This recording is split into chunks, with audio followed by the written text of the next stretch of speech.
அந்த காலத்தில் ராம்ஜெத் மலானி சொன்னார், நான் உங்களுக்கு சொன்னேன்னான்னு தெரியல, 79ல் சரண் சிங் மொரார்ஜி தேசாயை கவுத்துட்டு சிஎம் ஆனப்போ மொரார்ஜி தேசாய் வாயில் வந்தெல்லாம் பேசியிருக்காங்க. அப்போ சிறுநீர் குடிங்கன்னுவார், எல்லா உடல் நோய்களுக்கும் அதுதான் மருந்துன்னுவார், கண்டபடி பேசுவார். இந்த மாதிரி நிறைய வளரின்னு இருந்தார் மொரார்ஜி தேசாய். அப்போ ராம்ஜெத் மலானி அவர் சட்ட அமைச்சராக இருந்தார். அவர் சொன்னார், whenever the prime minister opens his mouth, Janata party loses 10,000 votes. பிரதம மந்திரி எப்போல்லாம் வாயை திறக்கிறாரோ 10,000 ஓட்டு காலி ஜனதா பார்ட்டிக்குனார். பிறகு அது 50,000 1 லட்சம்னு போச்சு, அவ்வளோ வளர்னார். கிட்டத்தட்ட இப்போ எலெக்ஷன் இன்னும் 2 மாதத்தில் 3 மாதத்தில் வரும்போது இந்த மந்திரிகள்லாம் இப்படி பேசினாங்கன்னா திமுக 50,000 1 லட்சம் 10 லட்சம்னு ஓட்டு போயிடும்.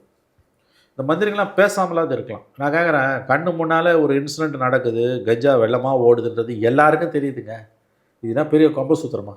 எல்லா எதிர்கட்சி தலைவர்களும் அறிக்கை விட்றாங்களே, அவங்களும் மக்கள் பிரதிநிதி தானே. அப்போ கஜா ஒரு துளி கஜா கூட இங்கே இல்லைன்னா யாரா போய் சொல்கிறதுக்கு ஒரு அளவு உண்டு. அதாவது இருக்குது, தடுக்கிறோன்னா பரவாயில்ல, நாங்கள் போராடிட்டு இருக்கோம் அப்படின்னு சொல்லுங்கள்.